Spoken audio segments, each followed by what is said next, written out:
শবে বরাত আর কয়েকদিন পরে শুরু হবে না? এটা নিয়ে দ্রোমজাল তৈরি হয়ে আছে আমাদের দেশে, ভারতে, পাকিস্তানে, এই সমস্ত দেশে। এটা ক্লিয়ার করা দরকার। আসলে শবে বরাত কি, কেন আসে, কি শিক্ষা দেওয়ার জন্য 1 বছর পর পর এই শাবান মাসটা আসে। দেখতে দেখতে মাসটাও চলে যাবে। অথচ রজব শুরু হওয়ার প্রথম দিক থেকেই নবীজি দোয়া করতেন, আল্লাহুম্মা বারিক লানা ফি রজব ওয়া শাবান ওয়া বাল্লিগনা রমাদান। রজব আর শাবানের বরকত দাও। সে বরকত কি, সেই বরকতের কথাগুলো এই আয়াতে আছে। এই শবে বরাত নামে যে রাতটা আমাদের দেশে আমরা পালন করে থাকি, এই গুরুত্বপূর্ণ রজনীর দিকে ইঙ্গিত দিয়েছে তাফসীর কারকরা।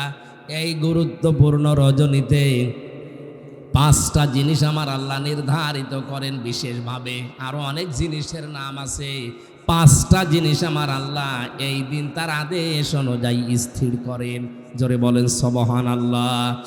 ইন্না কুন্না মুরসিলিন, অবশ্যই আমি আল্লাহ রাসূলদেরকে পাঠিয়েছি রহমাতাম মির রাব্বিকা, তোমার রবের পক্ষ থেকে এটা রহমত, দয়া। ইন্নাহু হুয়াস সামিউল আলিম, অবশ্যই তিনি শ্রবণকারী এবং জ্ঞানী। এখানে শবে কদর সম্পর্কে আমি 5টা হাদিস আমার দৃষ্টিতে পেয়েছি।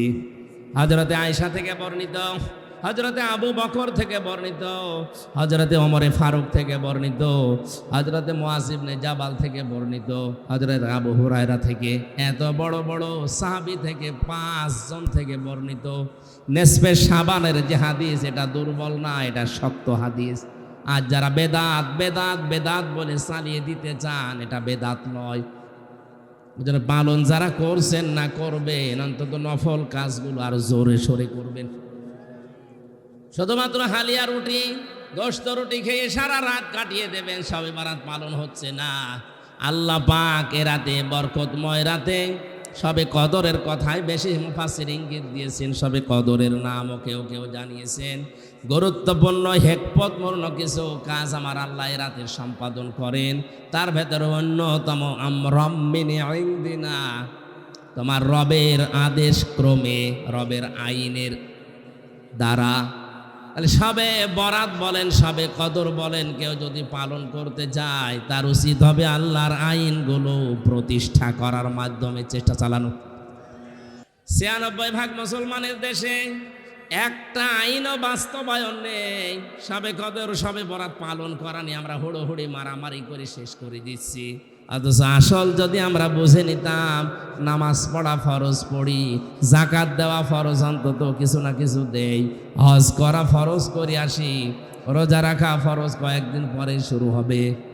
কিন্তু আকিমুদ্দিন, দিন কায়েম করা যে নামাজের মতো ফরজ, এটাকে রাজনীতি মনে করে ছেড়ে দেই।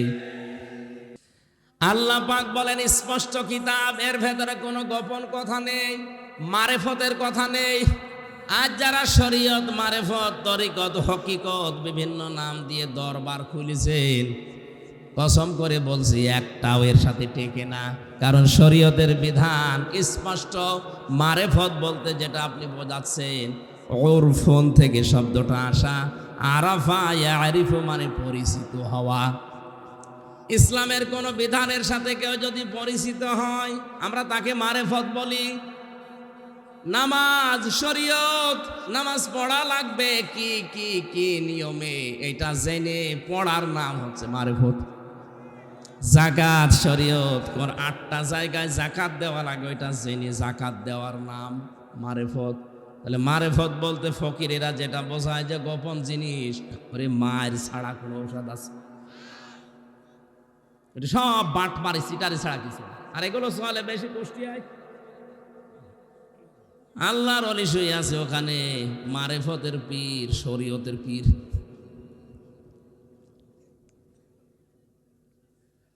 কোরআনে কোনো গোপন কথা নেই, কোরআনে যা আছে সব স্পষ্ট কথা। এই কারণেই কোরআনের কাছে যারা আসে, ওরা আর গোপনেও থাকতে চায় না, ওরা ওপেন হতে চায়। কিছু কিছু মানুষ এই দিনকালের অবস্থা দেখে বলে, হুজুর দিনকাল ভালো না, গোপনে আসি। গোপনে আসি মানে? আরে ভাই, দিনকাল কি 1500 বছর আগে ভালো ছিল? বলেন। প্রকাশ্য মানুষকে চিরিয়ে ফেলা হয়েছে। শরীর থেকে চামড়া ছিলে লবণ দেওয়া হয়েছে। হযরতে বেলাল তার দিকে তাকান, হযরতে খবাইব খাব্বাব পিঠের ভেতরে চাকা চাকা গর্ত হয়ে গিয়েছিল। আপনি বলছেন দিনকাল ভালো না, গোপনে আসি? আরে শয়তান, দিনকাল তো আরো খারাপ ছিল ১৫০০ বছর আগে। হ্যাঁ, সবার জন্য ওই রকম দিন আসে নাই। দিনকাল খারাপ তাদের জন্য যে মানুষটা 15 বছর ঘরে থাকতে পারে না, তার জন্য। আপনি আরামে খাচ্ছেন, আরামে যাচ্ছেন, আরামে সংসার করছেন, আপনার জন্য দিনকাল ভালো না। এটা বলা মুনাফিকি ছাড়া কিছু না। দিনকাল ভালো আপনি বোঝেন। কোরআনের উপরে যারা টিকে থাকে 3টা বছরে আর কিছু না পায়, অন্তত আমি এটা চোখ দিয়ে দেখে এসেছি। আল্লাহ তাখাফু ওয়ালা তাহজানু ওয়া আবশিরু বিল জান্নাতিল্লাতী কুনতুম তুআদুন। এই আয়াতটা যে কত বাস্তব, কত সত্য, এমনিতেই বিশ্বাস করতাম, নিজের চোখে দেখেছি এবং শুনেছি। আল্লাহর একজন বান্দা আমাদের আগে জেল থেকে বিদায় নিয়েছে, দুনিয়ার জীবন ছেড়েছে। কারারক্ষে আমার বলছিল, হুজুর এই লোকটার যেদিন ফাঁসি হবে, সন্ধ্যাবেলা আমার ডিউটি শুরু হয়ে গেল। ওনারে বললাম, স্যার মাত্র আর 3 ঘন্টা আছে, আপনি প্রস্তুতি নেন। উনি আমারে বলছে, কারারক্ষী ভাই এখনো 3 ঘন্টা আছে, আমি 2 ঘন্টা ঘুমিয়ে নেই। দেখলাম ঠিক ঘুমিয়ে গেল। সময় আমরা ডাক দিলাম, ওঠার পরে গোসল করে ওযু করে নামাজ 2 রাকাত পড়ে আমারে বলছে, চলেন। সুন্দর জামা কাপড় পরে মনে হচ্ছে লোকটা শ্বশুর বাড়ি যাওয়ার জন্য ব্যস্ত হয়ে গেছে। কারারক্ষী তোরাবালি চোখের পানি ফেলে দিয়ে বলছিল, হুজুর আমার তো আশ্চর্য লাগে, যার 3 ঘন্টা পরে ফাঁসি, সে লোকটা বলছে আমি 2 ঘন্টা ঘুমিয়ে নেই। ঠিক দেখলাম ঘুমিয়ে গেল। তো লোকটার ঘুম আসলো কি করি আমার মাথায় ধরে না। জেলখানায় সবচাইতে বেশি সমস্যা ঘুমের। ওখানে যত আরামেই থাকেন না কেন, ঘুম আসতে চায় না। এই জন্য সবচাইতে বেশি চলে ঘুমের বড়ি। আমরা ঘুমের বড়ি খেয়ে ঘুম আসাতে পারি না, অথচ যার মাথার উপরে দড়ি ঝুলে আছে মাত্র 3টা ঘন্টা, সে লোকটা বলছে যে আমি 2 ঘন্টা ঘুমাই, তুমি 1 ঘন্টা আগে ডেকে দিও। এটা কি এমনি এমনি বলা যায় মনে করছেন? অত সহজ বিষয় না। শুনে যত আনন্দ লাগছে, এটা অত সহজ না। খালি ধৈর্যের নাম শুনেছি জীবনে, ধৈর্য যে কি, কেমন করে ধৈর্য ধরা লাগে, প্র্যাকটিক্যাল লাইফ আমি নিজে ধরে দেখিয়ে এসেছি। এত কঠিন জিনিস। কোরআনের সবচাইতে বেশি ব্যবহার করা শব্দের ভেতরে সবর, ধৈর্য অন্যতম। এটা আল্লাহ এমনি বলে নাই, ওরকম জায়গায় পড়েননি, এই জন্য আপনি টের পাচ্ছেন না। যে লোকটা বলছে আমি 2 ঘন্টা ঘুমিয়ে নেই, ওই লোকটার ছেলে গুম হয়ে আছে, তাও সাধারণ ছেলে না, ছেলে ব্যারিস্টার। বাংলাদেশ না, বিশ্বের ভেতরে যদি 10টা ম্যাগনেট থাকে, সে একটা লক্ষ লক্ষ মানুষের কর্মসংস্থান তৈরি করে দিয়েছে। এত বড় পর্যায়ে যে লোকটা আছে, তার মাত্র 3টা ঘন্টা জীবনে বাকি আছে, ও 2 ঘন্টা ঘুমিয়েছে এমনি না। এই আয়াতটা বলছে, আল্লাহ তাখাফু ওয়ালা তাহজানু। সত্যি যদি কোনো মানুষ ইমানের উপরে আল্লাহকে রব বলে টিকে থাকতে পারে, ফেরেশতা নাজিল হয়ে তাকে বলে ভয় পেও না, চিন্তা করো না। মুফাসসির লিখেছেন, কিসের ভয়, কিসের চিন্তা? ফেরেশতা তার কানের কাছে এসে বলে, আল্লাহর বান্দা, তোমার হয়তো চিন্তা হতে পারে যে আমার ছেলেটা গুম হয়ে আছে, কি হবে তার? আমার স্ত্রী বিধবা হয়ে যাবে, কি হবে তার? আমার মেয়েটা ডাক্তার, কি হবে তার? আমার এত বড় বিশাল সম্পদ, এত বড় নাম ডাক, কি হবে এগুলো? ফেরেশতা কানের কাছে মুখ নিয়ে যেন বলতে থাকে, চিন্তা নেই, ভয় নেই, ওগুলো আল্লাহ নিজে পাহারা দেবে। এই কারণে তার ঘুম এসেছে। আপনি ওই পর্যায়ে পৌঁছান তো দেখি। পরের শব্দ আরো কঠিন, ওয়াবশিরু বিল জান্নাতিল্লাতী কুনতুম তুআদুন। আল্লাহ পাক বলেন ফেরেশতারা কানের কাছে মুখ নিয়ে কথাও বলতে থাকে, কোনো ভয় নেই, কোনো চিন্তা নেই, ওগুলোর চিন্তা টেনশন সব আল্লাহ নিয়েছে। তুমি জান্নাতের সুসংবাদ গ্রহণ করো, ওই তাকাও তোমার জান্নাত দেখা যাচ্ছে। যার ওয়াদা আল্লাহ করেছিলেন, ফেরেশতারা তখন তার সাথে হাসতে খেলতে আর বলতে থাকে, নাহনু আউলিয়াউকুম ফিল হায়াতিদ দুনিয়া ওয়া ফিল আখিরাহ ওয়া লাকুম ফিহা মা তাশতাহি আনফুসুকুম ওয়া লাকুম ফিহা মা তাদউন নুজুলাম মিন গফুরির রহিম।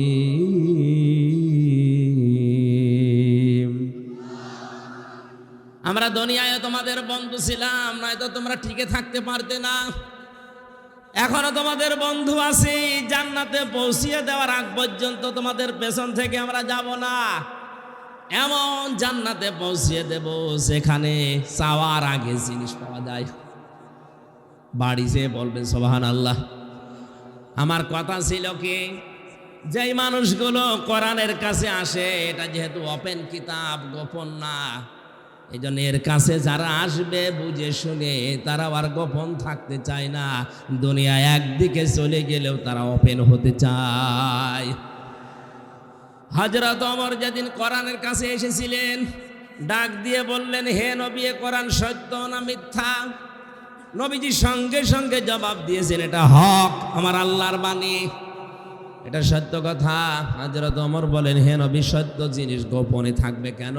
আপনি আমারে অনুমতি দেন, আমি এই সত্য কোরআনের পক্ষে একটা মিছিল করে আসি। তিনি মিছিল নিয়ে কাবার চত্বরের দিকে গেলেন। লিল্লাহে তাকবীর, লিল্লাহে তাকবীর, লিল্লাহে তাকবীর। ঘরের জালানা দরজা খুলে কাফেরেরা দেখে মিছিলের সামনে হযরত ওমর। তাড়াতাড়ি জালানা দরজা বন্ধ করে বলছে, দরকার নেই, ওর সামনে গেলে মাথা থাকবে না। আজও যারা ইসলাম নিয়ে বান্দরামি করছে, আমি নাম নিলাম না, এই ষড়যন্ত্রকারীদের মুখোশ কিন্তু উন্মোচন অলরেডি হয়ে গেছে। আপনারা থামেন, সুযোগ দিচ্ছে, যা বাংলার জনগণ সুযোগ দিচ্ছে, থামেন। এভাবে যদি করতে থাকেন, 64 জেলা থেকে এক একজন ওমর যদি বের হয়, অর্থ পাবেন না।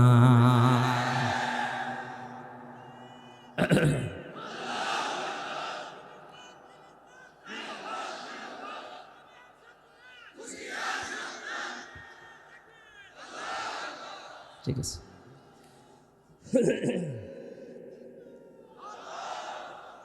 সূক্ষ্ম সূক্ষ্ম কয়েকটা ষড়যন্ত্র আমার প্রায় 34টা ধরা পড়েছে আমার এই ছোট মেধায়। এই যে আব্দুল কুদ্দুস ভাই একটা বইও নিয়ে এসেছেন, ধরিয়ে দিয়েছে। এটা যদি শুধু সিলেবাসে থাকতো, কসম আল্লাহর কিছু বলতাম না। আজ হয়তো সিলেবাসে আছে, কালকে রাষ্ট্রীয়ভাবে নিজেরা আইন পাশ করে সংসদ থেকে বলবে এটা করা লাগবে। শরীফ থেকে শরীফা, এটা অত সহজ বিষয় না। সকালবেলা একজন বলছে আমি শরীফ, বিকালে বলছে না আমার যেন শরীফা মনে হচ্ছে। আপনি হন, শরীফা হন আর লতিফা হন, আমার নিষেধ নেই, কিন্তু বিকাল বেলায় যখন আপনি দাবি করবেন যে আমার শরীফা মনে হচ্ছে, তখন তো আপনি আর একটা দাবি করবেন যে আমার মহিলা হোস্টেলে সিট দেওয়া লাগবে। এখন যদি বলেন মহিলা হোস্টেলে সিট নিলাম, তাতে কি হয়েছে, আমি তো শরীফা। আরে বেটা, তুই শরীফা যতই দাবি করবি, মাল তো তুই শরীফ। ওখানে আমার বোন আছে, আমার মেয়ে আছে, আমার ফুফু আছে, এক কথা বলেন না কেন? ওই জায়গায় তুই থাকলে আপনি টের পাচ্ছেন না কোন জায়গায় যাচ্ছে।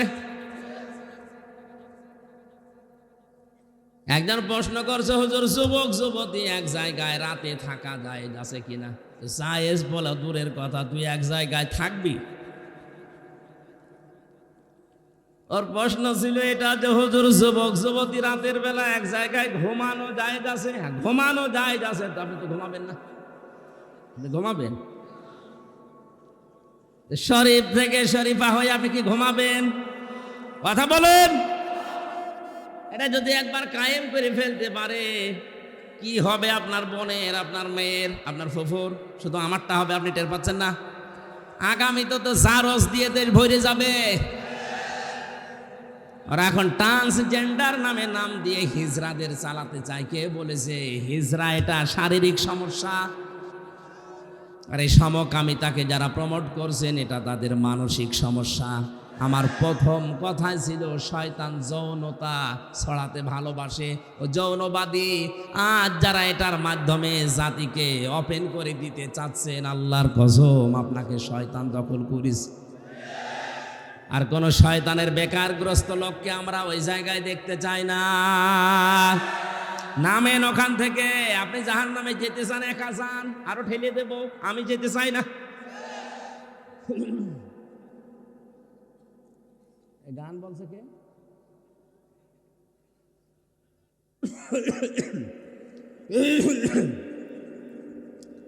কোরআনে কারিম হচ্ছে স্পষ্ট কিতাবের কাছে আসলে আর কেউ গোপন থাকতে চায় না, ওপেন হতে চায়।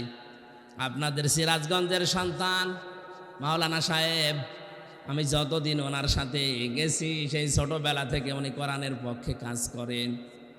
এতগুলো মামলা তার মাথার উপরে, প্রত্যেক সপ্তাহে 4 দিন 5 দিন তার কোর্টে হাজিরা দেওয়া লাগছে। এই মুরব্বী মানুষটা একজন আলেম, তার পায়ের সাথে বেড়ি লাগানো, ডান্ডা বেড়ি, হাতের পেছনে হ্যান্ডকাপ লাগানো, মাজায় দড়ি দিয়ে, মুখের উপরে বুলেট প্রুফ, যে এই হেলমেট দিয়ে বুকের উপরে বুলেট প্রুফ জ্যাকেট লাগিয়ে নিয়ে যাওয়া হচ্ছে। মনে হচ্ছে কি করে এসেছে, অথচ বাংলাদেশে 20 জন মানুষ পরিচিত হল উনি একজন। আপনি যা করছেন, আপনি ওনার পায়ের ধোলার দাম দিতে পারবেন? ও লোকটার মর্যাদাও জানেন না। নিজের দেশের লোক ভিক্ষা পায় না, তাই আপনার এই জেলা থেকে একটু পার হয়ে কুষ্টিয়ায় যাক, এমনিতেই 1 লাখ মানুষ দেখার জন্য আসবে। মাঝে মাঝে আমারে বলতো, হামজা আমি আর পারি না, আমার এত বয়স হয়ে গেছে, আমি মুরব্বী মানুষ, আমার নাকি বেড়ি দিয়ে নিয়ে যায়। তাও এমনিতে বেড়ি দিলে তো হয়তো ডান্ডা বেড়ি দিয়ে পেছনে হাতের সাথে ওইটা বাঁধলে হাত এমনি কেটে যায়। মাজায় দড়ি দেওয়া দেখেছি গরু ছাগলের গলায়, আর কোর্টে যেয়ে দেখলাম আলেমদের মাজায় দড়ি দিয়ে অনেকে টানতেছে।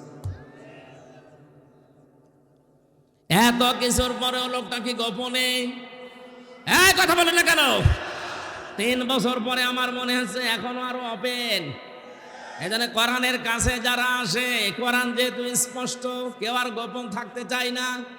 কোরআনের সাথে আছি, কোরআনের কথা বলে যারা গোপনে আছে এরা টাটকা নির্ভেজাল মুনাফিক।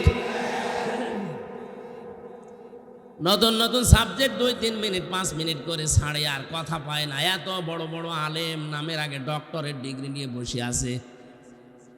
উনি আমার আলোচনা কাট করে, মিজানুর রহমানের আলোচনা কাট করে, সাইদি সাহেবের আলোচনা কাট করে 2-3 মিনিট জাতির কাছে শোনাচ্ছে ওনারা এই ভুল করেছে। এত বড় বড় ভুল তোমার চোখে ধরা পড়ে না? আমি যেটা হাদিসের ব্যাখ্যা করেছি, হ্যাঁ তোমার মতের সাথে না মিলতে পারে, কিন্তু আমি তো একটা মত শ্রদ্ধা করি, ওই মতটা বললে তোমার অসুবিধা কি? আর যেটা কোনো মতের সাথেই নেই, সেই মতের ব্যাপারে কোনো কথা নেই, 5-8টা গোলাম হয়ে বসে আছে, আবার নামের আগে ডক্টর লিখা। মুসলমানেরা, আপনি নিজের জীবনের সাথে মিলান। 4 দোকানে বসলে আল্লাহর কথা সেই ভাই ভাই বলে, তার চাইতে বেশি কথা বলে আলোচনায় নেতার।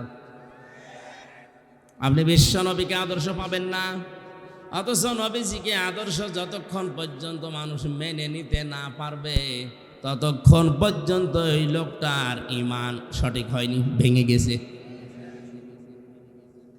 নবীজি হযরতে ওমরকে ডাক দিয়ে বললেন, এই পৃথিবীতে সবচাইতে বেশি ভালোবাসতে পারবে আমাকে যারা, তারা পরিপূর্ণ ঈমানদার, এমনকি নিজের জানের চাইতেও। হযরতে ওমর নিজের দিকে চিন্তা করে বলেন, হে রাসূল, আমার মনে হচ্ছে আমার ছেলে মেয়ে, স্ত্রী পুত্র, ধন সম্পদ, টাকা পয়সার চাইতে আপনাকে আমি ভালোবাসি বেশি, কিন্তু আমার জীবনের চাইতে বেশি না, কারণ আমার জানের ওপর আমার একটা মায়া আলাদা আছে। নবীজির সামনেই তো ছিলেন, দিলেন ধমক, ওমর এখনো পরিপূর্ণ কামেল মুমিন হতে পারোনি। হযরত ওমর কিছুক্ষণ পরেই বলে উঠলেন, হে রাসূল, এখন মনে হচ্ছে আমার জীবনের চাইতেও আপনাকে আমি বেশি ভালোবাসি। নবীজি ওই মুহূর্তে বলেছিলেন, ওমর এই মাত্র তুমি কামেল পরিপূর্ণ মুমিন হইলে। কাকে বলছে এ কথা আপনি টের পেয়েছেন? যারা জান্নাতের গ্যারান্টি দিয়েছিলেন জিন্দা অবস্থায়। আকাশের যে তারকা দেখতে পান, হয়তো কেউ গণনা করলে একদিন শেষ হয়ে যাবে। হযরত ওমর যে নেকির কাজ করেছে দুনিয়ায়, তার গণনা করে কেউ শেষ করতে পারবে না। কোন রাস্তা দিয়ে গেলে আমরা এই হাদিস সে জন্মের পর থেকে শুনছি যে 40 দিন শয়তান ও রাস্তায় যেতে ভয় পেত। আর আমরা এমন মুসলমান, রাস্তা দিয়ে হাঁটলে শয়তান মনে করে বন্ধু আমি পেয়েছি। রাস্তায় হেঁটে যায়, মনে হয় না মানুষ না খাম্বা, কানের ভেতরে তার, নাকের ভেতরে তার, জায়গা মতো তার দিয়ে আজকে 14 তারিখ আনন্দে আছে। সারা বছর অনেকে টাকা পয়সা কিছু কিছু গুছিয়ে আজকের এই তারিখে বিউটিকে ফুল কিনে দেওয়ার জন্য উনি আনন্দে আছে। এরকম মানুষ যারা কি মানুষ না খাম্বা, খাম্বার মতো লাগে। শয়তান ওরে যদি দেখে আর ও যেভাবে তালে তালে নাচতেছে, ওরে দেখলেই শয়তান মনে করবে আল্লাহ তুমি আমারে শয়তান বানিয়েছো, এটা তো আমার চাইতে বড়। কান খাড়া করে শোনেন মুসলমান, শয়তান জান্নাত থেকে হযরতে আদম এবং হাওয়াকে বের করে দেবে উদ্দেশ্য তার প্রথমে ছিল না। তার উদ্দেশ্য ছিল তাদের লজ্জা স্থান দেখা। কথা বুঝতেছেন? তাহলে শয়তান যৌনতা ভালোবাসে, লজ্জা স্থানের প্রতি ওর আকর্ষণ বেশি। এই জন্যে বেলিল্লাপনা, বাহায়াপনা, উলঙ্গপনা, যৌনতা ছড়াতে শয়তান ভালোবাসে। এই চরিত্র যাদের ভেতরে বুঝবেন ওরেও শয়তান দখল করে ফেলেছে। এই লোকটা যদি এখন বাড়ি যেয়ে দেখে ওনার স্ত্রী ওনারে গালি দিচ্ছে, শুয়োরের বাচ্চা, ভালো লাগবে? রাগ হবে না? কথা বুঝে বলেন। ওনারা যদি কুকুরের বাচ্চা, শুকুরের বাচ্চা বলে গালি দেয়, বউ রাগ করবে না? ভালো তো লাগবে না মনে করেন। রাগ করলে উনি নিজেও পাগল। কারণ চিন্তা করা দরকার যে আমার যে বউ শিক্ষিতা, ধার্মিক, আজ পর্যন্ত 20 বছর তার সাথে সংসার করি, কোনোদিন আমার মুখের উপরে মুখ দিলে কথা বলে না, এত মার্জিত, ভদ্র, শরীফ। আজকে হঠাৎ করে আমার এই শুকুরের বাচ্চা বলে গালি দিচ্ছে, অবশ্যই স্বাভাবিক নেই, এর জিনে ধরিস। উনি যদি জ্ঞানী হয়ে থাকে এইটাই মনে করা লাগবে যে এর জিনে ধরিছে, ভূতে ধরিছে। আপনি যখন যৌনতায় শরীর, পরিবার, সমাজ ভাসিয়ে দিবেন, বুঝবেন আপনি আর স্বাভাবিক নেই, আপনাকেও শয়তান দখল করে ফেলেছে। 14 ফেব্রুয়ারি পালন করার জন্যে শফিক রেহমান নামটা দেখেন, শফিক রহমান ছিল, পরবর্তীতে পাল্টিয়ে দিয়েছে রেহমান। সাংবাদিকরা বলেছে স্যার আপনার নাম তো শফিক রহমান ছিল, আপনি রেহমান করলেন কোন কায়দায়? এ শয়তান জবাব দিচ্ছে রহমানের ভেতরে মৌলবাদের গন্ধ পাওয়া যায়, এজন্য নাম পাল্টিয়ে আমি পরিবর্তন করে রেহমান করে দিলাম। যে শয়তান আমাদের মালিকের রহমান নামকে পাল্টিয়ে রেহমান করতে পারে, তার মতো অভিশপ্ত এই লোকটা ইংল্যান্ড থেকে এই দিবসটা আমদানি করেছিল, ধার করে এনেছিল, আর সেইটা নিয়ে বাংলাদেশের হাজারো মুসলমানের ছেলেমেয়েরা ইজ্জত হারাচ্ছে। ভ্যালেন্টাইন ডে নামে যেটা গেল আগামী বছর না, এটা পুরাপুরি পালন করা হারাম, হারাম এবং হারাম। এ দিবসের সাথে মুসলমানদের কোনো সম্পর্ক থাকার কথা না। মুসলমানদের সম্পর্ক শুধু 2টা দিনের সাথে, একটা ঈদুল আজহা, ঈদুল ফিতর, যে 2টা দিবসের মূল শিক্ষা, আগে ত্যাগ এরপরে ভোগ। ঈদুল ফিতরে আপনি 1 মাস রোজা রেখে শুধু মরণের খাওয়া খাবেন হবে না, আগে সাদকা দেন, ফিতর দেন, দান করেন, যাকাত দেন। গরিব মানুষ ফিতর নিয়ে সেমাই কিনে খেয়ে হাসবে, ওই হাসি দেখে আপনি আনন্দ করবেন। কথা বলেন না কেন? ঈদুল ফিতরের শিক্ষা কি? আগে ত্যাগ এরপরে ভোগ। ঈদুল আজহাতে বড় গরু কোরবানি করে আপনি আগে খাবেন না, আগে গরিবকে দিয়ে আসেন। ও বাচ্চা কাচ্চা নিয়ে আনন্দ করবে, উল্লাস করে খেয়ে মজা পাবে, তখন ওর আনন্দ দেখে আপনি আনন্দ করবেন। তাহলে ইসলামের যে দুইটা দিবস আমরা জানি, এখানে শুধু আগে ত্যাগ এরপরে ভোগ। এই ছাড়া যত দিবস আমরা আমদানি করি বানাই, সবগুলোতে খাবো নেব। ভ্যালেন্টাইন ডে নামে যেটা চলছে, এটা কি ত্যাগের কিছু আছে না খাবো নেব? হয় নিজে খাবেন না প্রেমিকাকে খাওয়াবেন, শুধু এইগুলো চলছে। এই জন্য দিবস যারা পালন করছেন অনেকে আবার ইবাদত মনে করে পালন করে, মনে করে এই দিন যদি বেশি ভালোবাসা দিয়ে থাকি তো সারা বছর মনে এরকম চলবে। ভ্রান্ত ধারণা এদেশে আছে। আজকের আয়াতে ওইগুলো আছে, ইনশাআল্লাহ আমি সামনে যাব। আমি কথা বলছিলাম পৃথিবীর বহু মানুষের ইমান যে এখন ভেঙে নষ্ট হয়ে যাচ্ছে, ও লোকটা জানেও না আমার ইমান আছে না গেছে। রাসূলুল্লাহ আমাদের একমাত্র আদর্শ, উনি উসওয়াতুন হাসানা। এ পৃথিবীতে আর কেউ না, এ পৃথিবীতে একমাত্র উসওয়াতুন হাসানা রাসূলুল্লাহ। কে বলেন? হ্যাঁ, অনেক আলেম হয়তো এদিকে নিয়ে যায় যে সাহাবীরা না, কারণ সাহাবীদের নামের আগে পরে উসওয়াতুন হাসানা আপনি কোরআনে পাবেন না। এ শব্দটা অনেক ওজনওয়ালা, অনেক লোড আছে এর পেছনে। বিশ্বনবী জীবনের শেষ ভাষণ দিয়েছিলেন মাত্র 27 মিনিট। এর শেষ কথাতে ছিল এইটা যে আমি তোমাদের জন্য দুইটা জিনিস রাখলাম, একটা কোরআন আর একটা সুন্নাহ। এই দুইটা যদি আঁকড়িয়ে ধরতে পারো লাং তাদিল্লু, কখনো পথভ্রষ্ট হবে না। খেয়াল করে দেখেন তো, নবীজি যে সময় কথা বলছিলেন তার সামনে 1,14,000 জান্নাতি মানুষগুলো দাঁড়িয়ে আছে। ডান দিকে আবু বকর বসে আছে, বাম দিকে ওমর বসা আছে। বিশ্ব নবী কিন্তু বলেন না যে এই যে দুইজনকে রাখলাম, আবু বকর ওমর জান্নাতি মানুষ, এদেরকে মেনে নিলেই জান্নাত পেয়ে যাবে, এ কথা বলেছিলেন না। কেন? জান্নাতের গ্যারান্টি সার্টিফিকেট নিয়ে বসে আছে বামে ডানে, তাদের কথা বললেন না। কারণ পৃথিবীতে নবী ছাড়া কারো ইমান নিরাপদ না। সকালে ইমানদার আছে, বিকালে বেঈমান হয়ে যেতে পারে, এ কথা বলেন না কেন? এজন্য একটা লিস্ট বানিয়েছিলেন হযরত ওমর যখন খলিফা। মাঝেই হুযায়ফাকে ডাক দিয়ে বলতেন, ভাই নবীজি ইন্তেকালের আগে একটা লিস্ট দিয়েছে মুনাফিকদের, যে মদিনাতে এই লোকটা মুনাফিক, ওই লিস্টের ভেতরে দেখো তো আমি ওমরের নামটা আছে কিনা। হযরত হুযায়ফা ইবনুল ইয়ামিন রাদিয়াল্লাহু তাআলা আনহু চোখের পানি ফেলে দিয়ে বলেন, ভাই ওমর খলিফাতুল মুসলিমিন, কি বলেন আপনি? আপনার নাম মুনাফিকদের লিস্টে থাকবে মানে? হযরত ওমর ওই দিন বলেছিলেন, হুযায়ফা আমি নবীর মুখে শুনেছি এ দুনিয়াতে নবী ছাড়া কারো ঈমানই নিরাপদ না। কখন কে বেঈমান হয়ে যায় বলা যায় না। বিশাল আল্লাহর ওলি মনে হচ্ছে, ও বিকালে যে বেঈমান হবে না ওর কোনো গ্যারান্টি নেই। কথা বলেন না কেন? আমি তো নবী না, আমার ঈমানও চলে যেতে পারে। সুতরাং দেখো না কেন লিস্টে আমার নামটা আছে কিনা। যদি থাকে তাহলে এখনো আমার তাওবা করার সময় আছে, আমি পরিবর্তন হয়ে যাব।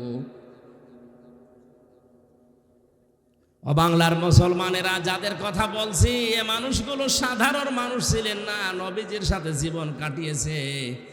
জান্নাতের সার্টিফিকেট জিন্দা অবস্থায় হাতে নবী ধরিয়ে দিয়েছে, তোরা জান্নাতি। তাদের কথা বললেন না, বললেন তোমাদের সামনে কোরআন আর সুন্নাহ রাখলাম।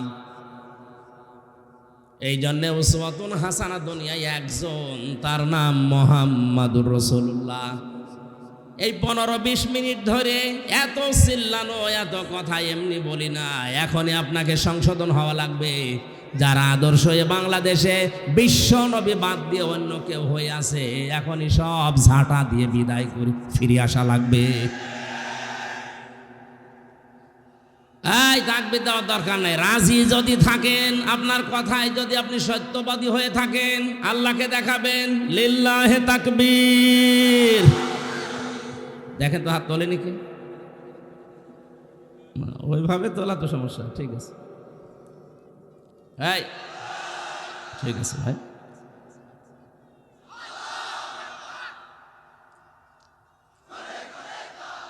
বন্ধ করুন ভাই।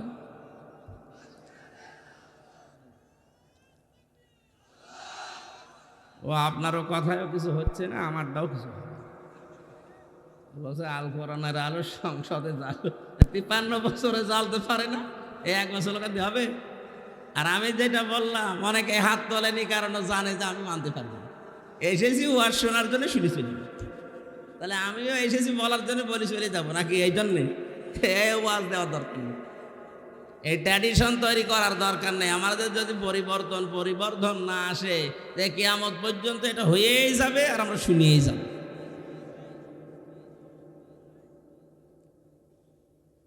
আর আমি কোরআন হাদিস পড়ে যতটুকু বাস্তবতা বুঝি, কোরআন শরীফের কথা যদি কারো মনের পরিবর্তন আনতে না পারে, ওর কপালে আর হেদায়েত বলে কিছু নেই। এই কথাটা আমি বানালাম। তিরমিজি শরীফের হাদিস, বিশ্বনবী বলেন, মানিত্তাবাআল হুদা বিগাইরিল কোরআন আদাল্লাহুল্লাহ। কোন মানুষ যদি কোরআনের কথা বাদ দিয়ে, কোরআনের নিয়ম নীতি বাদ দিয়ে পৃথিবীর কোন জায়গায় যায় যেখানে কোরআন নেই,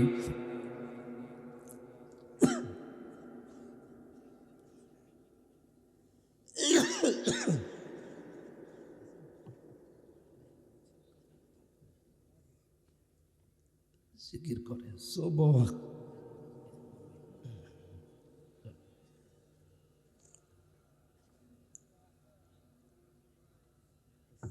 না, সর্বদ একেবারে ঠান্ডা হয়ে গেছে, মনে হচ্ছে যে রওশনের স্বাদের মতো ঠান্ডা হয়ে গেছে, আর জীবন যৌবন কিছু নেই।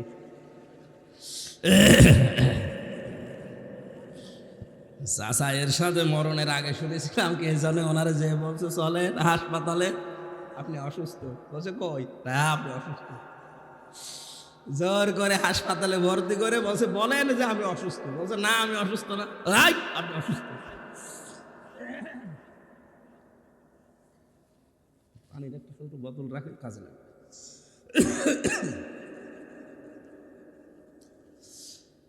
সিরাজগঞ্জবাসী হাদিসের শব্দের দিকে খেয়াল করেন। নবীজি জানিয়েছেন, কোরআন এবং হাদিসের কোন শব্দ নিয়ে কেউ যদি চিন্তা ভাবনা করে, বোঝার জন্য চেষ্টা করে, 500 রাকাত নফল নামাজের সওয়াব হয়। এখন দাঁড়িয়ে হয়তো 500 রাকাত নফল নামাজ আপনি পড়তে পারবেন না,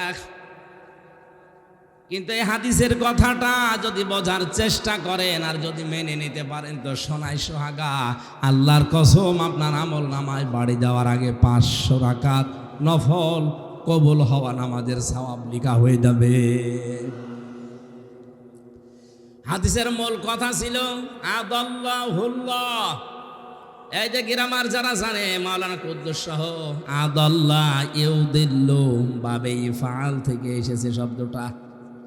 যদি দল্লা ইয়াদিল্লু দিতেন তাহলে বাংলা অর্থ আসতো আপনি নিজেই নিজেকে গোমরা করে ফেলেছেন। আদাল্লাহ শব্দটা আসার কারণে বাংলা অর্থ দাঁড়িয়েছে আপনি হয়তো ভালো হওয়ার নিয়তে কোনো জায়গায় গিয়েছিলেন, কিন্তু কোরআনে কারিম সেখানে ছিল না, কোরআনের কর্মসূচি ওই জায়গায় চলে না। এই জন্য আল্লাহ নিজে দায়িত্ব নিয়ে আপনাকে গোমরা বানিয়ে দেবে। এই হাদিসটা বিশ্বাস করেন কত ভাগ? 2-300। এই হাদিসটা বিশ্বাস হয় কত ভাগ? 100 ভাগ বিশ্বাস করে যদি মন থেকে বলেন যে হ্যাঁ আমি বিশ্বাস করি, তাহলে এটা সিদ্ধান্ত নেওয়া লাগবে এখনই, যেই পীরের দরবারে কোরআন নেই, কোরআন চলে না, ওই দরবার যদি আমার বাবাও কায়েম করে আমিও দরবারে যাব না। পারবেন?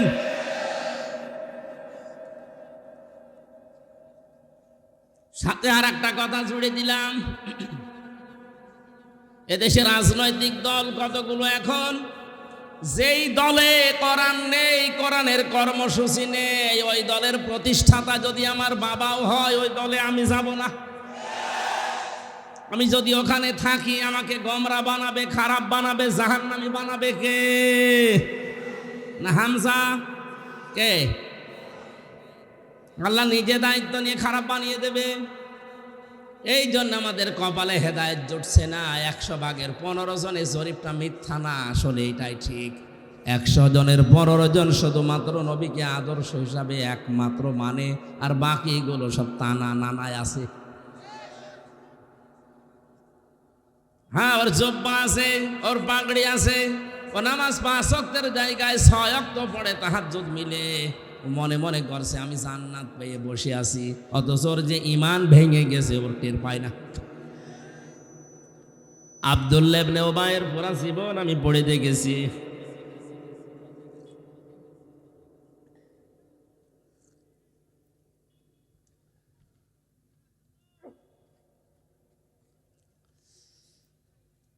লোকটার পড়া জীবন আমি পড়তেছে, আমার চোখে শুধু একটা ভুল ধরা পড়েছিল। ওর নামাজ, রোজা, দাড়ি, টুপি, পাগড়ি, দস্তরখানা বিছিয়ে খাবার খাওয়া, খাবারের পরে মিষ্টি খাওয়া, নবীজির পেছনে নামাজ পড়া, সব বেশি। শুধু এক জায়গায় ও নবীকে মানত না, রাজনৈতিক জীবনে বিশ্ব নবীকে বাদ দিয়েও মেনে নিয়েছিল আবু জেহেলকে। আপনার মাথা কি এখনো মগজে কাজ করে না? আপনি নামাজ পড়েন সিরাজগঞ্জের বেলকুচির শেরনগর, এ কেসেন এ গ্রাম, আমার মনে হয় কুষ্টিয়ায় যে যদি শেরনগর বলেন কিয়ামতের আগে চিনবে না। অথচ নামাজ পড়েছে কাবা শরীফে, মসজিদে নববীতে, তাও হামজার পেছনে না, নামাজ পড়েছে রাসূলুল্লাহর পেছনে। ওর সব ঠিক পেলাম, খালি একটা জায়গায় একটু ঝামেলা, রাজনৈতিক দর্শনে সে নবীকেও মানতে পারে না, ওর নিজের কিছু স্বার্থের কারণে ও তলে তলে অনুসরণ করে চলতো রাজনৈতিক আদর্শ হিসাবে আবু জেহেলকে। এই একটা মাত্র কারণে ওর জন্য কোরআনে কারিমে আল্লাহ আয়াত নাযিল করেছেন, ইস্তাগফির লাহুম আও লা তাস্তাগফির লাহুম ইন তাস্তাগফির লাহুম ৭০ মাররাতান। এটা তাফসীরে হাক্কানিতে আছে, মুফাসসির লিখেছেন ৭০ মাররাতান পর্যন্ত বলার পরে ফেরেশতা জিবরাইল থেমে যায়। হে নবী, আপনি এর জানাজার নামাজ পড়িয়ে কবরে দেবেন, থামেন। এর জন্য যদি আপনি ক্ষমা চান আর না চান সমান হবে, এমনকি ৭০ বারও যদি মাফ চান আল্লাহ মাফ করবে না। নবীজি বলেন, ফেরেশতা কথা যা বললে এ পর্যন্ত, না এর পরে আর আছে যে ৭০ বার মাফ চাইলে মাফ হবে না। আমি নবী এর জন্য ৭১ বার মাফ চাবো। আল্লাহ তো ৭১ বারের কথা বলে নাই, বলেছে ৭০ বার। কথা বলে না কেন? নবীজি মনে মনে স্থির করেছিলেন যে এর জন্য আমি ক্ষমা চাবো। হঠাৎ করে ফেরেশতা আয়াতের পরবর্তী অংশ শোনালেন, ফালা ইয়াগফিরাল্লাহু লাহুম। এখানে যারা আলেম আছে, ইয়াগফির এটা মজারে, বর্তমান, ভবিষ্যৎ, প্রেজেন্ট, ফিউচার। এর আগে লান আছে, এর আগে ফা আছে। ফা 19টা অর্থে ব্যবহার হয়, লাং ব্যবহার করা হয় মজারের আগে, বাংলা অর্থ দাঁড়াবে কোশ্চেন কালেও হবে না। আল্লাহ জিবরাইলকে দিয়ে গ্যারান্টি দিয়ে জানালেন, হে নবী, এই লোকটা শুধু না, এই তাকান, এখানে কিন্তু কা দেয়নি বা আব্দুল্লাহ বিন উবাই নামটা আল্লাহ দেয়নি, দিয়েছেন হুম। হুম বহু বচন, এটা জমির, এই কারণে আয়াতটা পড়লাম। আল্লাহ পাক বলেন, হে নবী, এর জন্য ৭১ বার না, শুধু এ না, এর মতো চরিত্র কিয়ামত পর্যন্ত যারা অর্জন করবে তাদের জন্য যদি কেউ ৭১ বার না কোটি কোটি বারও ক্ষমা চায়, তাদের কোনো ক্ষমা নেই। এ ফতোয়া দিলাম আমি, বলেন কে? আরো জোরে কে? তাহলে এই বাংলাদেশে যাদের সব ঠিক আছে, রাজনৈতিক দর্শনে যে নবীকে মানে না, অন্য কাউকে মেনে চলে, বলেন তো এই লোকটা মারা গেলে 50টা গরু জবাই করে দিলেই মাফ হবে, কে বলেছে আপনাকে? তাহলে কোরআনের এই আয়াত তো ভুল হয়ে যাবে। কথা বলেন ঠিক কিনা? আমি আশা করছি আপনি বুঝেছেন এই বাস্তবতা। এর পরেও নবীজিকে আমার আল্লাহ শেষ কথা জানিয়েছেন, ওয়ালা তুসাল্লি আলা আহাদিম মিনহুম মাতা আবাদা ওয়ালা তাকুম আলা কবরি। সূরা তাওবার 80-84 নম্বর আয়াতের প্রথম অংশে আছে, হে নবী, এই লোকটার জানাজার নামাজ তো দূরের কথা, এর কবরের পাশেও আপনি দাঁড়াবেন না। শুধু এর না, হুম দিয়েছেন এখানেও, ওয়ালা তুসাল্লি আলা আহাদিম মিনহুম, এর মতো যে কেউ এরকম চরিত্র বানাবে তার কবরের পাশে দাঁড়ানো জায়েজ নেই। অথচ সারা জীবন কমিউনিস্ট আন্দোলন করে, মরে গেলে হুজুর নিয়ে জানাজা পড়িয়ে কবরে দিয়ে দোয়া করাচ্ছে, মনে হচ্ছে জান্নাতুল বাবার ও ঠিকাদারি নিয়েছে। এগুলো সব ভণ্ডামি চলছে এই ভারত, বাংলাদেশে, পাকিস্তানে। ওগুলো যদি হয় কোরআন শরীফ মিথ্যা হয়ে যাবে। এই জন্য আপনাকে সাবধান করছি, সাবধান হন। তেলাওয়াত কিন্তু আয়াতে ওই কথাগুলো আল্লাহ দিয়েছেন সাবধান বাণী হিসাবে। আমরা কোরআনে কারিমের তাফসিরে প্রবেশ করছি, তাফসির আকারে।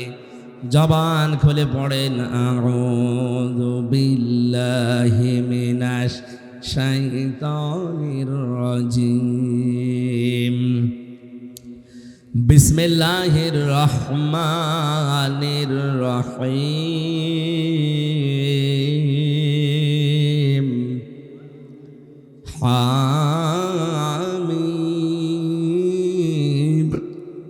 ওয়াল কিতাবিল মুবিন,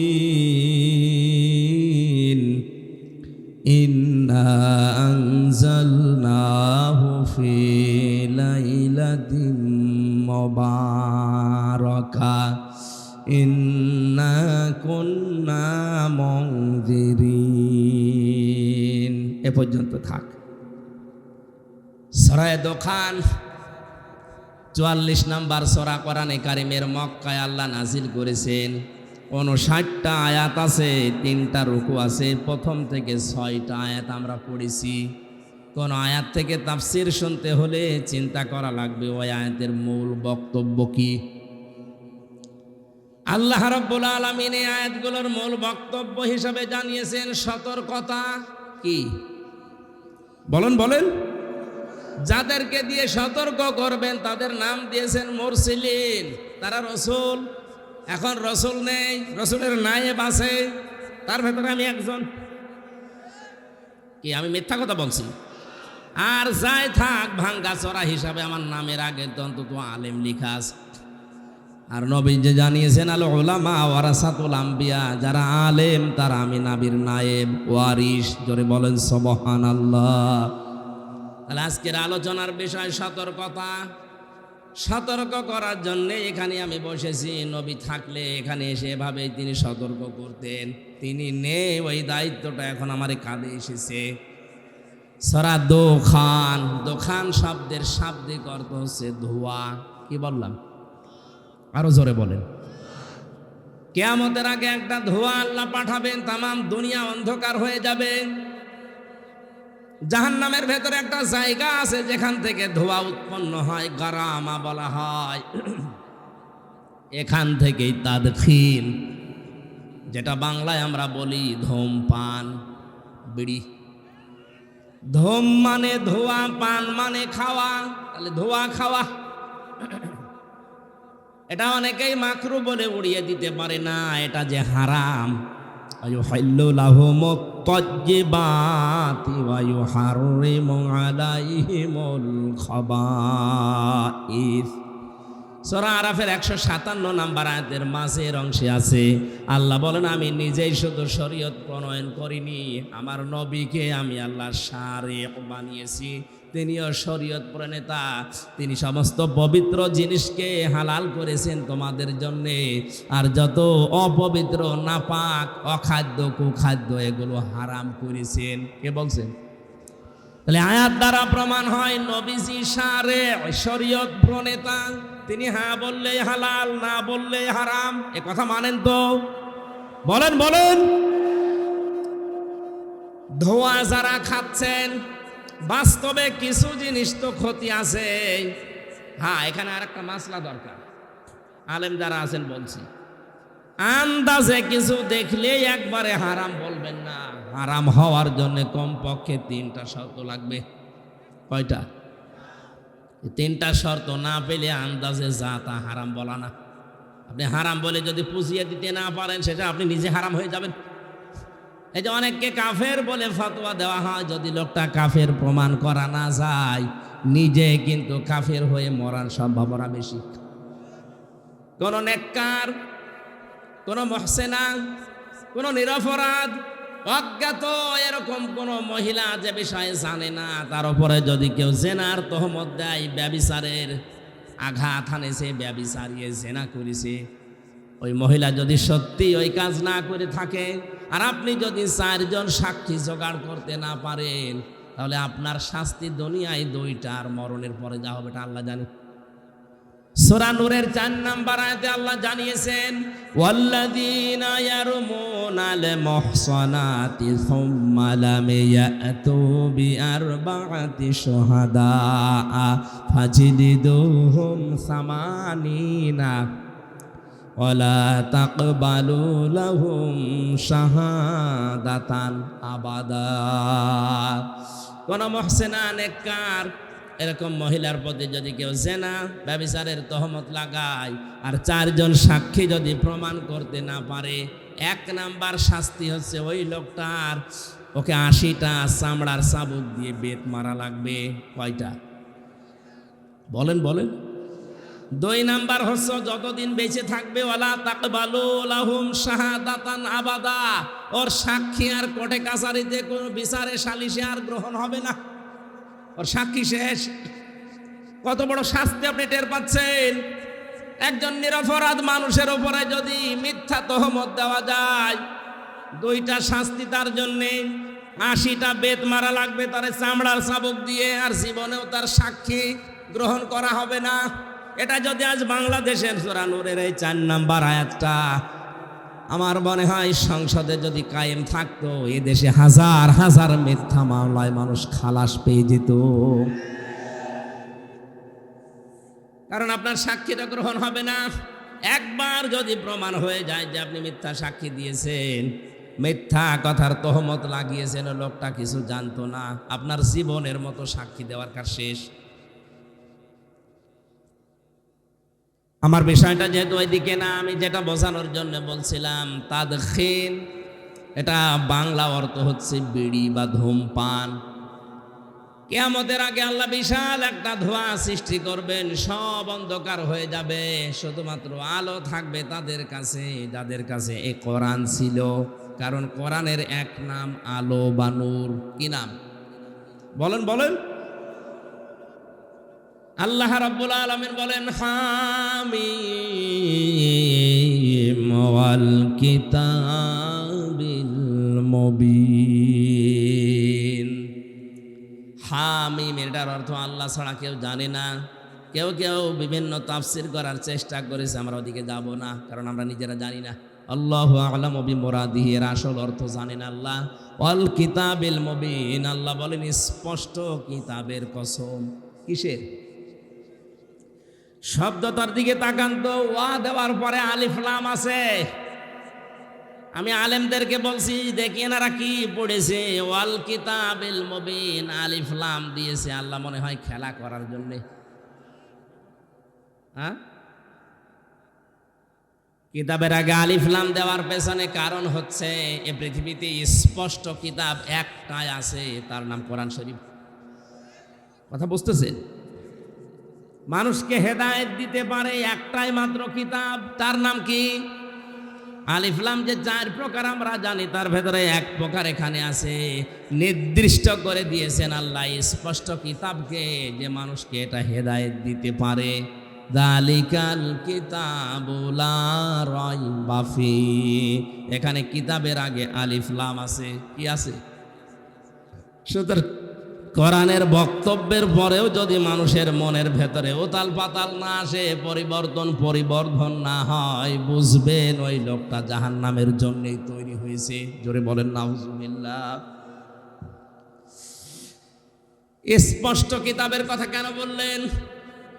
অনেকে আজ বিভিন্ন দরগা থেকে বের হয়ে এই কথা চালিয়ে দিচ্ছে যে কোরআন শরীফ 90 পারা 30 পারা জাহেরে আছে আর গোপনে আছে 60 পারা। এটা যে ডাহা মিথ্যা কথা, এই আয়াতটা তার প্রমাণই মুবিন। আলহামদুলিল্লাহিল্লাযী আনজালা আলা আবদিহিল কিতাবা ওয়া লাম ইয়াজআল লাহু ইওয়াজা। সূরা কাহফের প্রথম আয়াতে আল্লাহ জানিয়েছেন প্রশংসা ওই আল্লাহর, যিনি তার বান্দার প্রতি এমন একটা কিতাব দিয়েছেন যে কিতাবের ভেতরে কোনো গোপন কথা, আস্তে বলেন, আরো জোরে বলেন, আল্লাহ পাক বলছেন কোনো গোপন কথা নেই। আর আপনি মারেফতের কথা বলে চালিয়ে দিচ্ছেন, মানে শেষ করে দেব না? আপনারা মোবাইলে গল্প করছেন, তাহলে শুরু করি। যদি জরুরি হয়, মানে কোনো কাজ থাকলে শেষ করে দিই।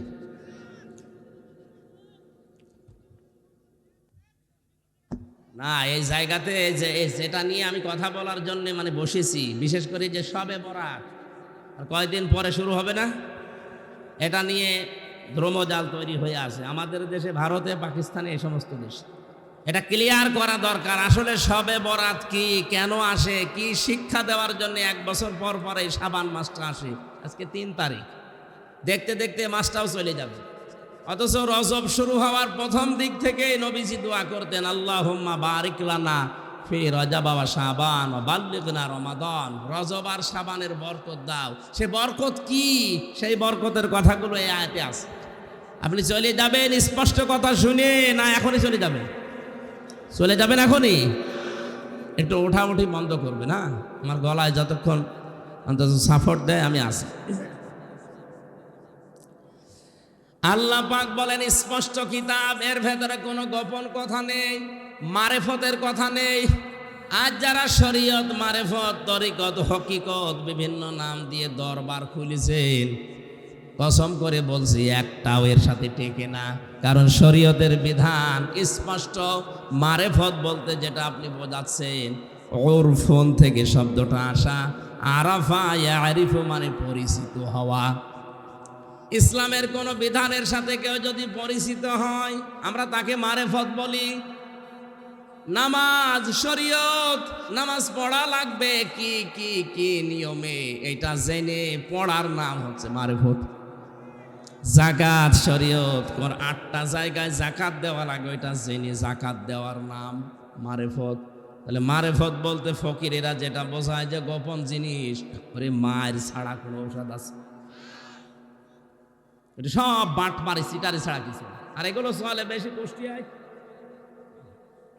আল্লাহর অলি শুয়ে আছে ওখানে, মারেফতের পীর, শরীয়তের পীর।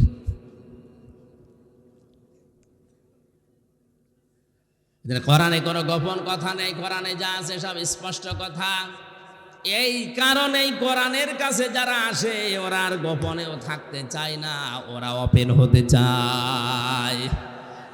কিছু কিছু মানুষ এই দিনকালের অবস্থা দেখে বলে, হুজুর দিনকাল ভালো না, গোপনে আসি।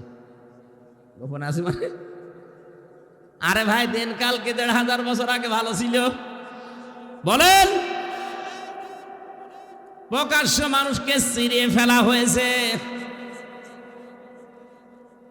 শরীর থেকে চামড়া ছিলে লবণ দেওয়া হয়েছে। হযরতে বেলাল, তার দিকে তাকান, হযরতে খবাইব, খাব্বাব, পিঠের ভেতরে চাকা চাকা গর্ত হয়ে গিয়েছিল। আপনি বলছেন দিনকাল ভালো না, গোপনে আসি। আরে শয়তান, দিনকাল তো আরো খারাপ ছিল 1500 বছর আগে। হ্যাঁ, সবার জন্য ওই রকম দিন আসে নাই। দিনকাল খারাপ তাদের জন্য যে মানুষটা 15 বছর ঘরে থাকতে পারে না, তার জন্য। আপনি আরামে খাচ্ছেন, আরামে যাচ্ছেন, আরামে সংসার করছেন, আপনার জন্য দিনকাল ভালো না। এটা বলা মুনাফিকি ছাড়া কিছু না। দিনকাল ভালো আপনি বোঝেন। কোরআনের উপরে যারা টিকে থাকে 3টা বছরে আর কিছু না পায়, অন্তত আমি এটা চোখ দিয়ে দেখে এসেছি।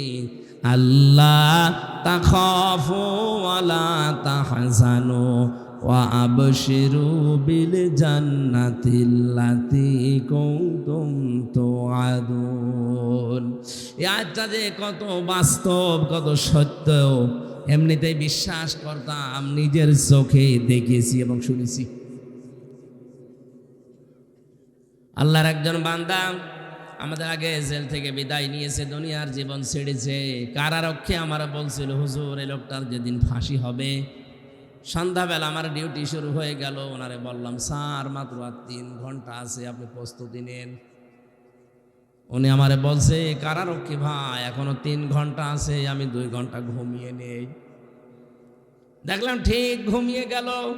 সময় আমরা ডাক দিলাম, ওঠার পরে গোসল করে ওযু করে নামাজ 2 রাকাত পড়ে আমারে বলছে, চলেন। সুন্দর জামা কাপড় পরে মনে হচ্ছে লোকটা শ্বশুর বাড়ি যাওয়ার জন্য ব্যস্ত হয়ে গেছে। কারারক্ষী তোরাবালি চোখের পানি ফেলে দিয়ে বলছিল, হুজুর আমার তো আশ্চর্য লাগে, যার 3 ঘন্টা পরে ফাঁসি, সে লোকটা বলছে আমি 2 ঘন্টা ঘুমিয়ে নেই। ঠিক দেখলাম ঘুমিয়ে গেল। তো লোকটার ঘুম আসলো কি করি আমার মাথায় ধরে না। জেলখানায় সবচাইতে বেশি সমস্যা ঘুমের। ওখানে যত আরামেই থাকেন না কেন ঘুম আসতে চায় না। এই জন্য সবচাইতে বেশি চলে ঘুমের বড়ি। আমরা ঘুমের বড়ি খেয়ে ঘুম আসাতে পারি না, অথচ যার মাথার উপরে দড়ি ঝুলে আছে মাত্র 3টা ঘন্টা, সে লোকটা বলছে যে আমি 2 ঘন্টা ঘুমাই, তুমি 1 ঘন্টা আগে ডেকে দিও। এটা কি এমনি এমনি বলা যায় মনে করছেন? অত সহজ বিষয় না। শুনে যত আনন্দ লাগছে, এটা অত সহজ না।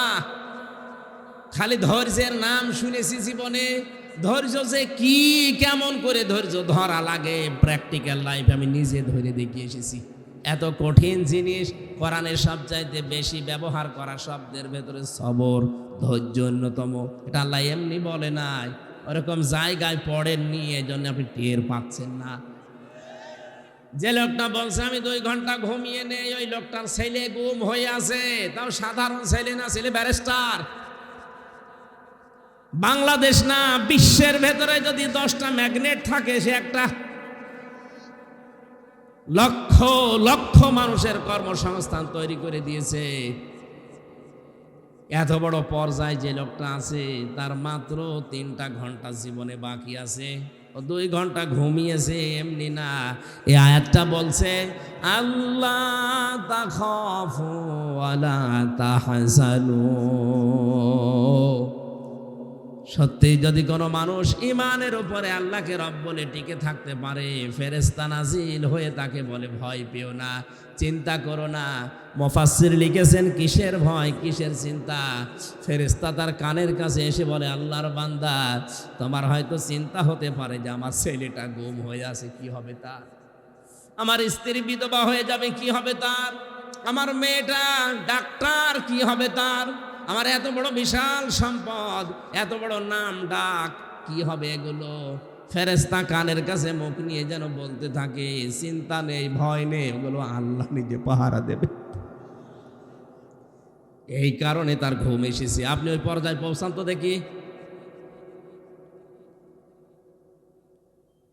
পরের শব্দ আরো কঠিন, ওয়াবশিরু বিল জান্নাতিল্লাতী কুনতুম তুআদুন। আল্লাহ পাক বলেন, ফেরেশতারা কানের কাছে মুখ নিয়ে কথাও বলতে থাকে, কোনো ভয় নেই, কোনো চিন্তা নেই, ওগুলোর চিন্তা টেনশন সব আল্লাহ নিয়েছে। তুমি জান্নাতের সুসংবাদ গ্রহণ করো, ওই তাকাও, তোমার জান্নাত দেখা যাচ্ছে। যার ওয়াদা আল্লাহ করেছিলেন, ফেরেশতারা তখন তার সাথে হাসতে খেলতে আর বলতে থাকে, নাহনু আউলিয়াউকুম ফিল হায়াতিদ দুনিয়া ওয়া ফিল আখিরাহ ওয়া লাকুম ফিহা মা তাশতাহি আনফুসুকুম ওয়া লাকুম ফিহা মা তাদউন নুজুলাম মিন গফুরির রহিম।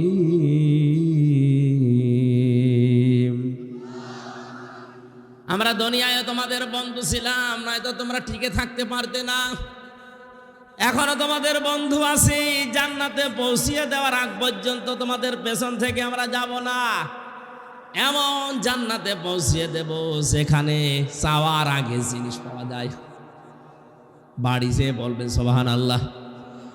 আমার কথা ছিল কি, যেই মানুষগুলো কোরআনের কাছে আসে, এটা যেহেতু ওপেন কিতাব, গোপন না, এই জন্য এর কাছে যারা আসবে বুঝে শুনে, তারা আর গোপন থাকতে চায় না। দুনিয়া একদিকে চলে গেলেও তারা ওপেন হতে চায়।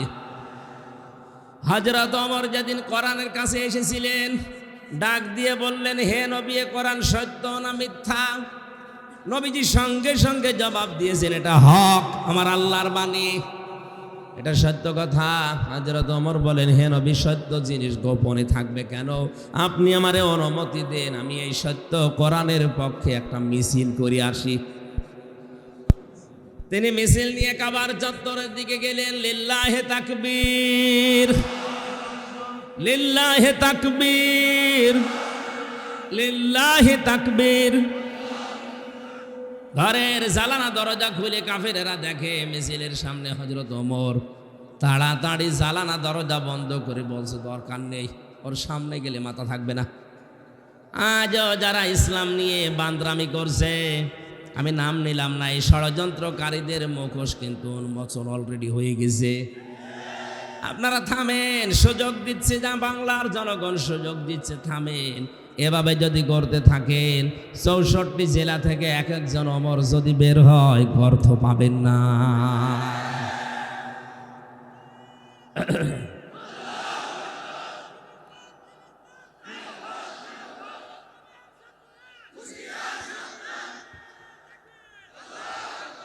ঠিক আছে,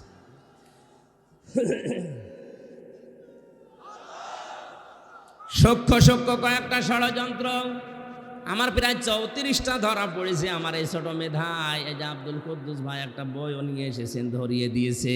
এটা যদি শুধু সিলেবাসে থাকতো, কসম আল্লাহর কিছু বলতাম না। আজ হয়তো সিলেবাসে আছে, কালকে রাষ্ট্রীয়ভাবে নিজেরা আইন পাশ করে সংসদ থেকে বলবে এটা করা লাগবে। শরীফ থেকে শরীফা, এটা অত সহজ বিষয় না।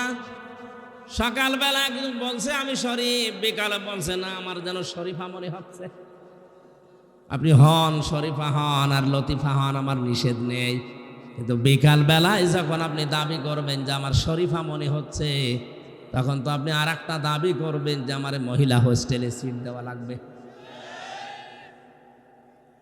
এখন যদি বলেন মহিলা হোস্টেলে সিট নিলাম তাতে কি হয়েছে, আমি তো শরীফা। আরে বেটা, তুই শরীফা যতই দাবি করবি, মাল তো তুই শরীফ। ওখানে আমার বোন আছে, আমার মেয়ে আছে, আমার ফুফু আছে, এক কথা বলেন না কেন? ওই জায়গায় তুই থাকলে আপনি টের পাচ্ছেন না কোন জায়গায় যাচ্ছে। একজন প্রশ্ন করছে, হুজুর, যুবক যুবতী এক জায়গায় রাতে থাকা যায় আছে কিনা? জায়েজ বলা দূরের কথা, তুই এক জায়গায় থাকবি? ওর প্রশ্ন ছিল এটা যে হুজুর, যুবক যুবতী রাতের বেলা এক জায়গায় ঘুমানো যায় আছে? ঘুমানো যায় আছে, তো আপনি তো ঘুমাবেন না, ঘুমাবেন? শরীফ থেকে শরীফা হয়ে আপনি কি ঘুমাবেন? কথা বলেন। এটা যদি একবার কায়েম করে ফেলতে পারে, কি হবে আপনার বোনের, আপনার মেয়ের, আপনার ফুফুর? শুধু আমারটা হবে, আপনি টের পাচ্ছেন না? আগামীতে তো জারজ দিয়ে দেশ ভরে যাবে। আর এখন ট্রান্সজেন্ডার নামে নাম দিয়ে হিজড়াদের চালাতে চায়। কে বলেছে হিজড়া এটা শারীরিক সমস্যা? আর এই সমকামিতাকে যারা প্রমোট করছেন, এটা তাদের মানসিক সমস্যা। আমার প্রথম কথাই ছিল, শয়তান যৌনতা ছড়াতে ভালোবাসে, ও যৌনবাদী। আজ যারা এটার মাধ্যমে জাতিকে ওপেন করে দিতে চাচ্ছেন, আল্লাহর কসম আপনাকে শয়তান দখল করিস। আর কোন শয়তানের বেকারগ্রস্ত লোককে আমরা ওই জায়গায় দেখতে চাই না। নামেন ওখান থেকে। আপনি জাহান্নামে যেতে চান, একা চান, আরো ঠেলে দেব, আমি যেতে চাই না।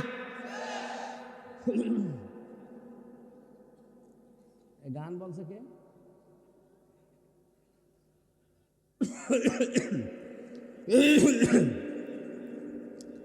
কোরআনে কারিম হচ্ছে স্পষ্ট কিতাবের কাছে আসলে আর কেউ গোপন থাকতে চায় না, ওপেন হতে চায়। আপনাদের সিরাজগঞ্জের সন্তান মাওলানা সাহেব আমি যতদিন ওনার সাথে গেছি সেই ছোটবেলা থেকে উনি কোরআনের পক্ষে কাজ করেন। এতগুলো মামলা তার মাথার উপরে, প্রত্যেক সপ্তাহে 4 দিন 5 দিন তার কোর্টে হাজিরা দেওয়া লাগছে। এই মুরব্বী মানুষটা একজন আলেম, তার পায়ের সাথে বেড়ি লাগানো, তার ডান্ডা বেড়ি, হাতের পেছনে হ্যান্ডকাপ লাগানো, মাজায় দড়ি দিয়ে, মুখের উপরে বুলেট প্রুফ, যে এই হেলমেট দিয়ে বুকের উপরে বুলেট প্রুফ জ্যাকেট লাগিয়ে নিয়ে যাওয়া হচ্ছে। মনে হচ্ছে কি করে এসেছে, অথচ বাংলাদেশে 20 জন মানুষ পরিচিত হল উনি একজন। আপনি যা করছেন, আপনি ওনার পায়ের ধোলার দাম দিতে পারবেন? ও লোকটার মর্যাদাও জানেন না, নিজের দেশের লোক ভিক্ষা পায় না, তাই আপনার এই জেলা থেকে একটু পার হয়ে কুষ্টিয়ায় যাক, এমনিতেই 1 লাখ মানুষ দেখার জন্য আসবে। মাঝে মাঝে আমারে বলতো, হামজা আমি আর পারি না, আমার এত বয়স হয়ে গেছে, আমি মুরব্বী মানুষ, আমার নাকি বেড়ি দিয়ে নিয়ে যায়। তাও এমনিতে বেড়ি দিলে তো হয়তো ডান্ডা বেড়ি দিয়ে পেছনে হাতের সাথে ওইটা বাঁধলে হাত এমনি কেটে যায়। মাজায় দড়ি দেওয়া দেখেছি গরু ছাগলের গলায়, আর কোর্টে যেয়ে দেখলাম আলেমদের মাজায় দড়ি দিয়ে অনেকে টানতেছে। এত কিছুর পরেও লোকটা কি গোপনে কথা বলে না কেন? 3 বছর পরে আমার মনে হচ্ছে এখনো আরো ওপেন। এজন্য কোরআনের কাছে যারা আসে, কোরআন যেহেতু স্পষ্ট, কেউ আর গোপন থাকতে চায় না। কোরআনের সাথে আছি, কোরআনের কথা বলে যারা গোপনে আছে এরা টাটকা নির্ভেজাল মুনাফিক। নতুন নতুন সাবজেক্ট 2-3 মিনিট 5 মিনিট করে ছাড়ে, আর কথা পায় না। এত বড় বড় আলেম, নামের আগে ডক্টরেট ডিগ্রি নিয়ে বসে আছে। উনি আমার আলোচনা কাট করে, মিজানুর রহমানের আলোচনা কাট করে, সাইদি সাহেবের আলোচনা কাট করে 2-3 মিনিট জাতির কাছে শোনাচ্ছে ওনারা এই ভুল করেছে। এত বড় বড় ভুল তোমার চোখে ধরা পড়ে না? আমি যেটা হাদিসের ব্যাখ্যা করেছি, হ্যাঁ তোমার মতের সাথে না মিলতে পারে, কিন্তু আমি তো একটা মত শ্রদ্ধা করি, ওই মতটা বললে তোমার অসুবিধা কি? আর যেটা কোনো মতের সাথেই নেই, সেই মতের ব্যাপারে কোনো কথা নেই, 5-8টা গোলাম হয়ে বসে আছে, আবার নামের আগে ডক্টর লিখা।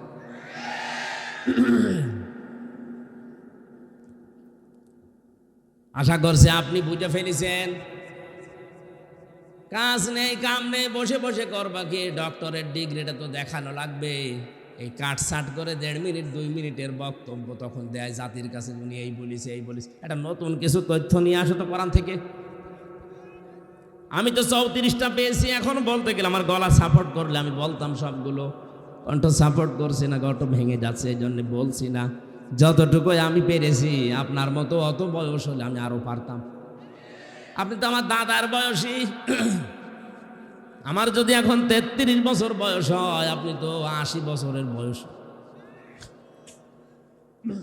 ইন্না আনজালনাহু ফি লাইলাতিন মুবারাকা ইন্না কুন্না মুনজিরিন।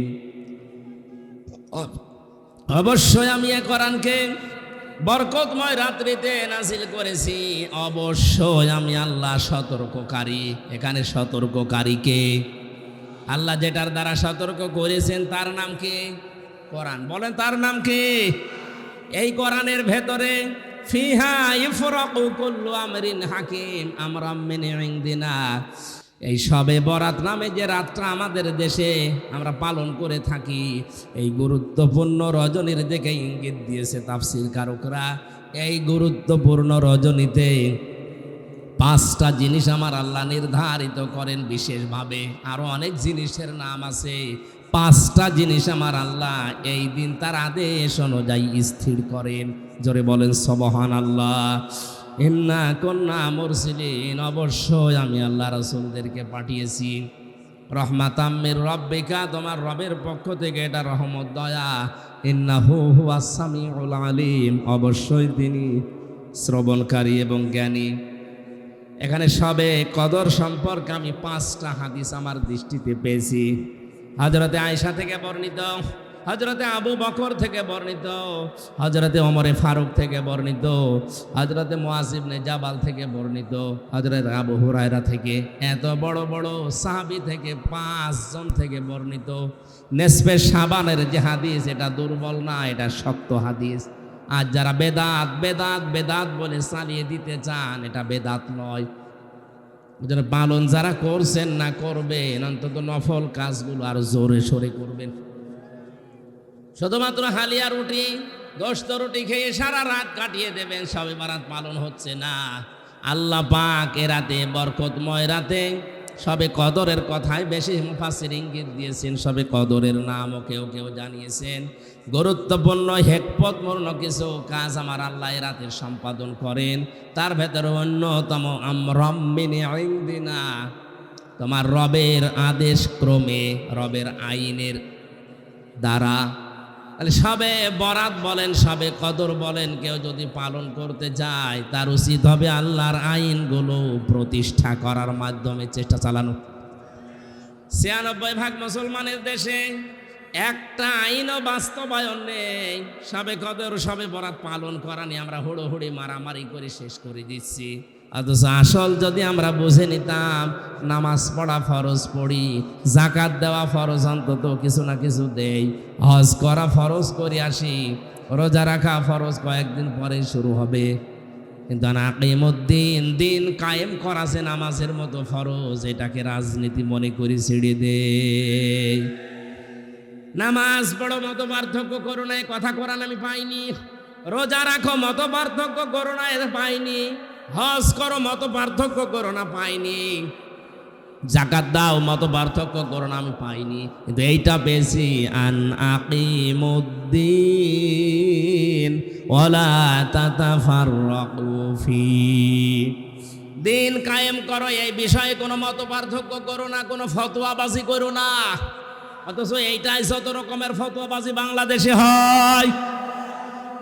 দিন কায়েমের ব্যাপারে কোনো চিন্তা ভাবনা ওর নেই, নামাজ পড়ে যাচ্ছে একেবারে 5 ওয়াক্তের জায়গায় 8 ওয়াক্ত মিলে। অথচ দিনও যে নামাজের মতো কায়েম করা ফরজ, এখানে কোনো পার্থক্য চলবে না।